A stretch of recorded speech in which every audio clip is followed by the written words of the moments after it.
Hi all, here we discussed the periods of English literature. In the last video we discussed Old English and Middle English period. Here we continue with the same. Today in this video we are discussing the Renaissance period and Jacobean age. Okay, so beginning with the Renaissance period, which extends from 1500 to 1660, is called rebirth of literature. Is commonly called as rebirth of literature. So it is the name commonly applied to the period of European history following the Middle Ages.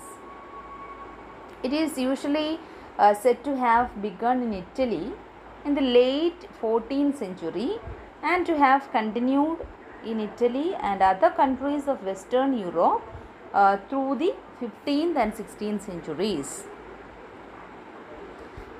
So in this period, European arts of painting, sculpture, architecture and literature reached an eminence not exceeded in any age. That is why it is Renaissance period is called as the rebirth of all these art forms.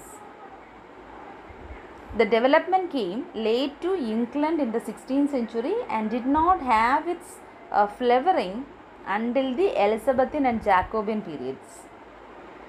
Sometime, in fact, John Milton is described as the last great Renaissance poet.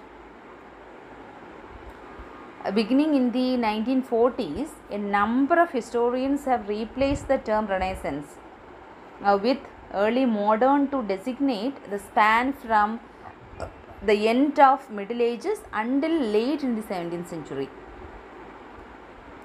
So the latter term looks forward rather than back, emphasizing the degree to which the time, instead of being mainly a rebirth of the classical past, can be viewed in its innovations and intellectual concerns as a precursor of our present time. So the period of reign of Elizabeth I, which extends from 1558 to 1603, the term Elizabethan is often used loosely to refer to the late 16th and early 17th centuries, even after the death of Elizabeth. So this was the time of rapid development in English commerce, maritime power and nationalist feeling. The defeat of the Spanish Armada occurred in 1588, etc. It was a great, that means in the drama, the greatest. So it was the great age of English literature, especially dramas.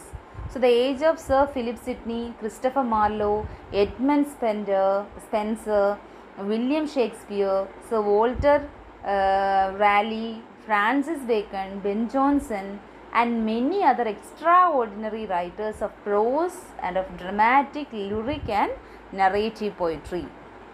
A number of scholars have looked back on this era as one of intellectual coherence and social order.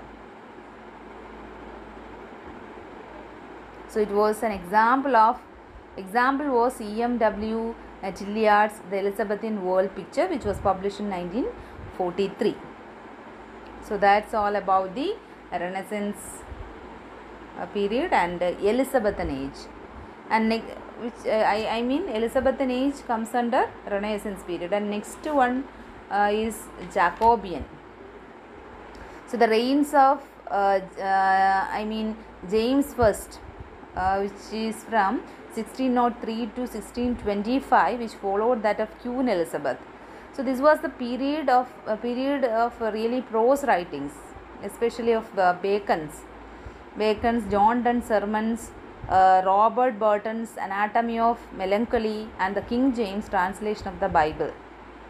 So it was also the time of Shakespeare's greatest tragedies and tragicomedies and of major writings by the other notable poets and playwrights, including John Donne, Ben Jonson, Michael Drayton, Lady Mary Roth, Sir Francis uh, Beaumont, John Fletcher, John Webster, George Chapman, okay, Thomas Middleton, Philip Massinger, and Elizabeth Cary, whose notable biblical drama, The Tragedy of Mariam, the Fairy Queen of Jewry, was the first long play in an English woman to be published.